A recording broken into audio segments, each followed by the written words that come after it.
साकार विश्व हरि की संपूर्ण ब्रह्मांड में सदा सदा के लिए जय जयकार हो, जय जयकार हो।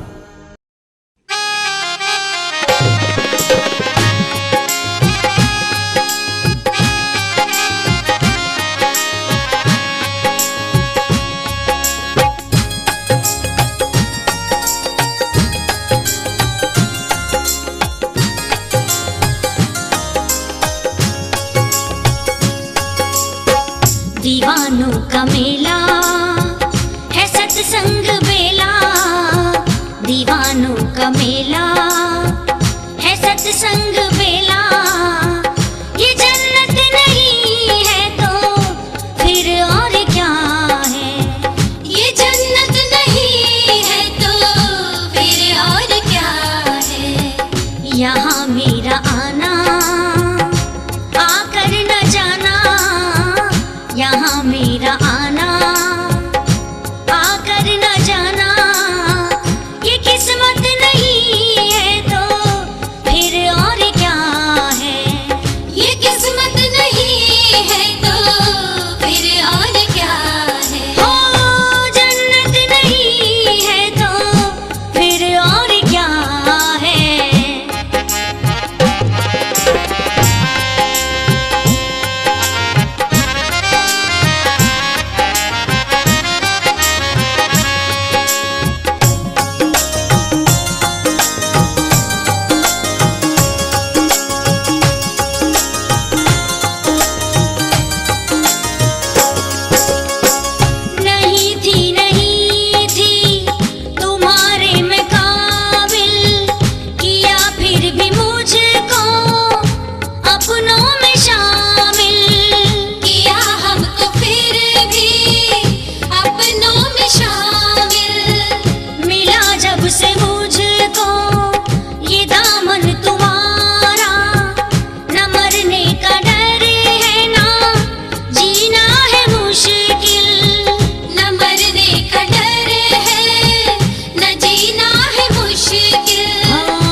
कहे दुनिया सारी ये मुझ पे तुम्हारी, कहे दुनिया सारी ये मुझ पे तुम्हारी। जो रहमत नहीं है तो फिर और क्या है, जो रहमत नहीं है तो फिर और क्या है। दीवानों का मेला है सत्संग बेला, दीवानों का मेला है सत्संग बेला। ये जन्नत नहीं है तो फिर और क्या है, ये जन्नत नहीं है तो फिर और क्या है। हाँ जन्नत नहीं है तो फिर और क्या है।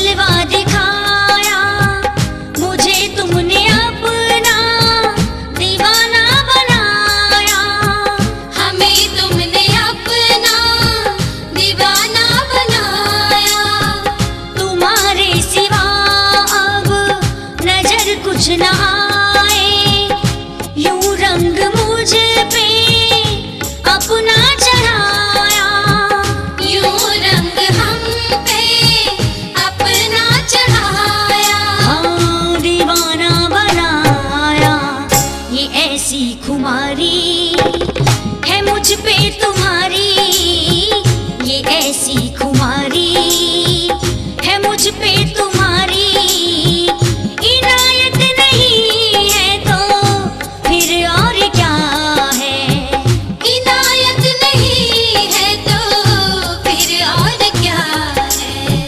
दीवानों का मेला है सत्संग बेला, दीवानों का मेला है सत्संग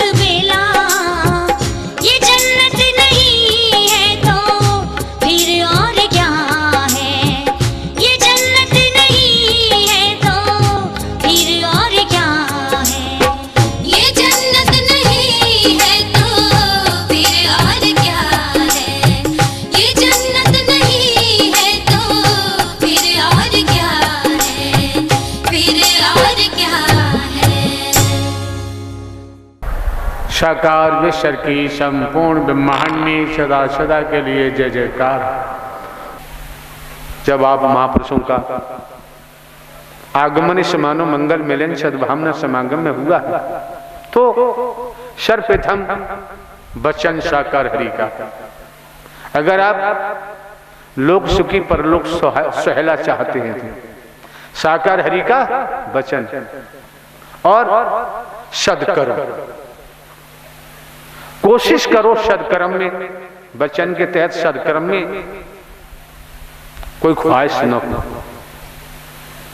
कोई लालच न हो, तो सदगति की तरफ रास्ता जाएगा।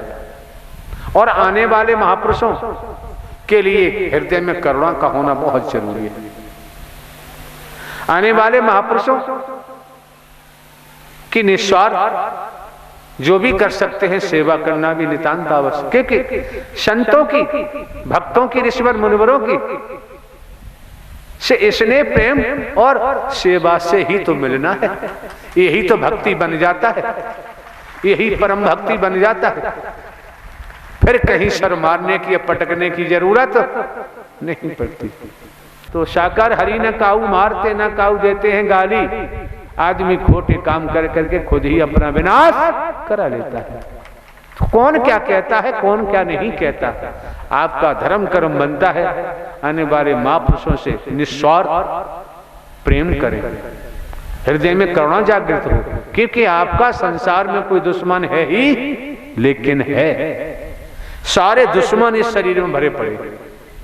जो व्यक्ति, जो संत, जो भक्त, जो ऋषिवर, जो भाई बहन किसी के अपने शरीर में देखेंगे कि वास्तव में हम तो औरों को दुश्मन मार रहे हैं, सारे दुश्मन मोह माया के, मिथ्या नश्वर के, भेदभाव के, मैं मेरी के, अहम के, सारे दुश्मन इस शरीर में है, रोम रोम में है, लहू में है, मन मस्तिष्क में है। तो अपने दुश्मनों को जो शरीर में बैठे हुए हैं, इनको कैसे निकाला जाए, इनको देवी स्वरूप, देवता स्वरूप का सानिध्य पाएं, इनका संग करें और साकार हरि का वचन मानकर सदकर्म करें, तो ये निकलते जाते हैं, कमजोर होते जाते हैं और निकलते जाएंगे।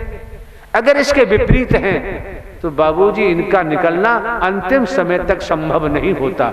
इसलिए धर्म ग्रंथों में, वेदों में, पुराणों में, शास्त्रों में सब कुछ आया है।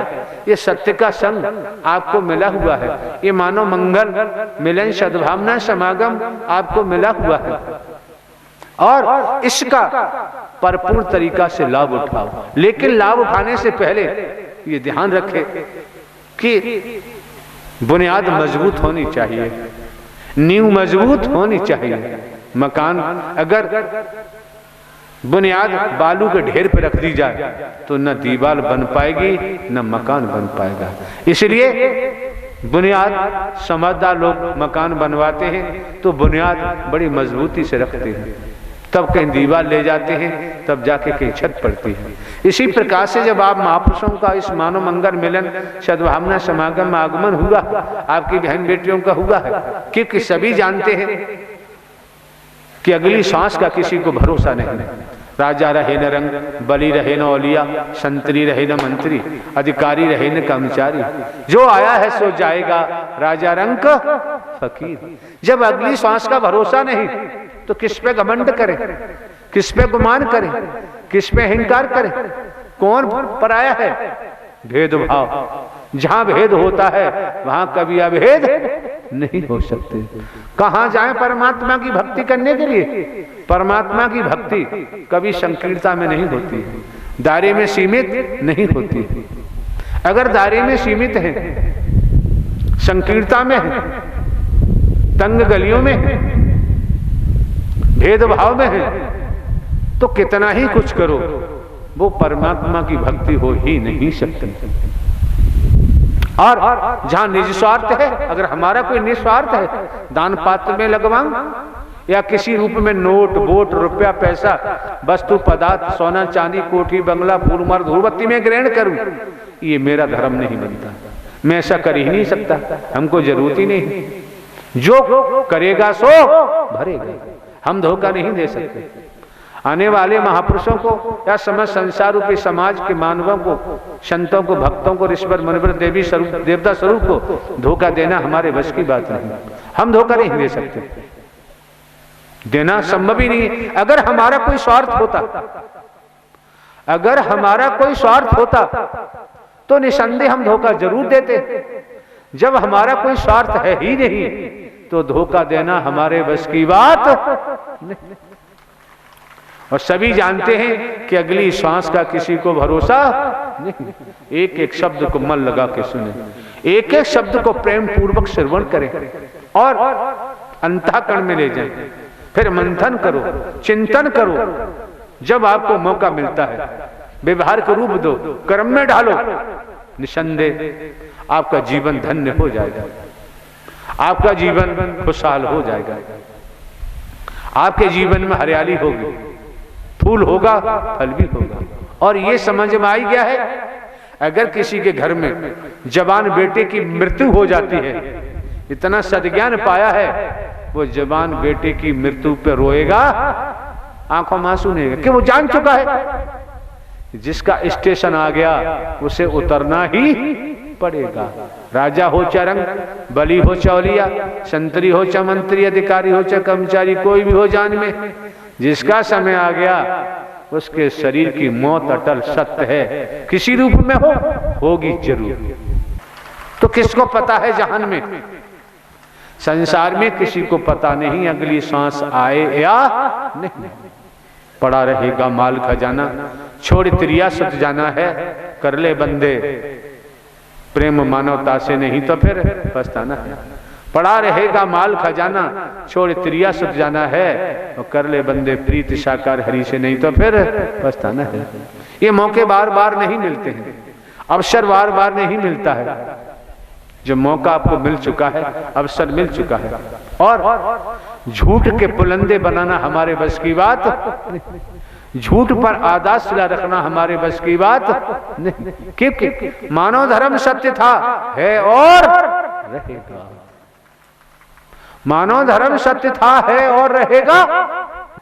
मानवता भाईचारा, अनेकता में एकता, मानव मानव को गले लगाना, मानव मानव से प्रेम करना, यही सत्य की परिधि प्रथम सीढ़ी है। यहीं से शुरुआत होती है।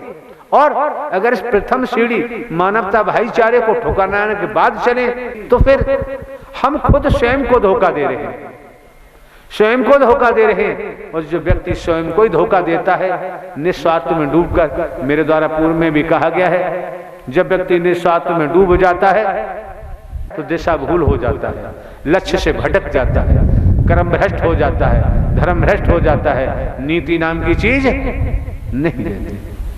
तो फिर वहां इंसानियत खोजने से भी मिलने वाली नहीं, मानवता खोजने से मिलने वाली नहीं। जहां इतिहास कहता है कि तपेश्वरी सो राजेश्वरी, तपेश्वरी सो राजेश्वरी, इसी तरह जैसे आप ये त्याग कर रहे हैं, तपस्या कर रहे हैं, भजन कर रहे हैं, बंदगी कर रहे हैं, महायज्ञ हो रहा है, महात्रिवेणी है, सब कुछ आपके सम्मुख है, ये जो कर रहे हैं, तो तपेश्वरी सो राजेश्वरी, जिनको आप पदों पे बैठा देख रहे हैं, जिनको आप धनवान देख रहे हैं, जिनके पीछे तमाम अधिकारियों के पीछे जनता भागती रहती, ये क्या है? तपेश्वरी सो राजेश्वरी, प्रारब्ध पुरुषार्थ परमात्मा कमाया होगा, सत्व प्रधान सत्व की आत्मा रही है, पुण्य कर्म है, तब ये पदों पर हैं, धनवान है। तपेश्वरी सो राजेश्वरी, आज मौका आपको मिला है, वक्त मिला है, आप पर पद नहीं, धन भी उतना नहीं, लेकिन आपको जो आनंद मिल रहा है, परमानंद मिल रहा है, साकार हरि परमात्मा की भक्ति से, भक्ति परमात्मा साकार हरि का करता है तो वही अमर हो जाता है। इसलिए आगमन हुआ है, ये जीवन बर्बाद करने के लिए नहीं। परिवार में रहते हुए, समाज में रहते हुए, खेती बाड़ी नौकरी व्यापार करते हुए कितना सरल कर दिया, सहज कर दिया कि कर से कर्म करो विधिनाना, मन राखो जहां साकार हरि निधाना। कभी किसी पे उंगली उठाने की जरूरत नहीं, किसी पे ढेला फेंकने की जरूरत क्यों? कलयुग नहीं है, कलयुग है। इस हाथ दे और इस हाथ। इसलिए कभी किसी पर ढेला या बुरा कुछ सोचने की जरूरत नहीं। निसंदेह, कोई संदेह नहीं, कोई संदेह नहीं है। आप फूल बांटना शुरू कर दो, बदले में आपको फूलों की माला मिलेगी, मांगने की जरूरत नहीं थी। आप कांटे बोना शुरू कर दो, बदले में कांटे मिलेंगे, बचेंगे क्यों? जुबान की शक्ति साकर हरि प्रभु ने दी है। ऐसी वाणी बोलिए मन का आपा खोए और उनको शीतल करे आपो शीतल, जो करेगा सो भरेगा। विधाता का विधान है, साकर हरि का विधान है। क्योंकि कर्म करने के लिए संसार स्वतंत्र है और भोगने के लिए परतंत्र है। तो जब आप महापुरुषों का, आपकी बहन बेटियों का, आपके बंधुजनों का आगमन इस मानव मंगल मिलन सद्भावना समागम में हुआ है, तो मनमति को हटा दो। जब से ब्रह्मांड की रचना हुई है तो वचन का तो खेल है ही कि वरदान दे दो, वचन ही तो है वरदान। जो जो तपस्याएं की न की है सारा खेल वचन का है। अगर आपको लगता है कि आप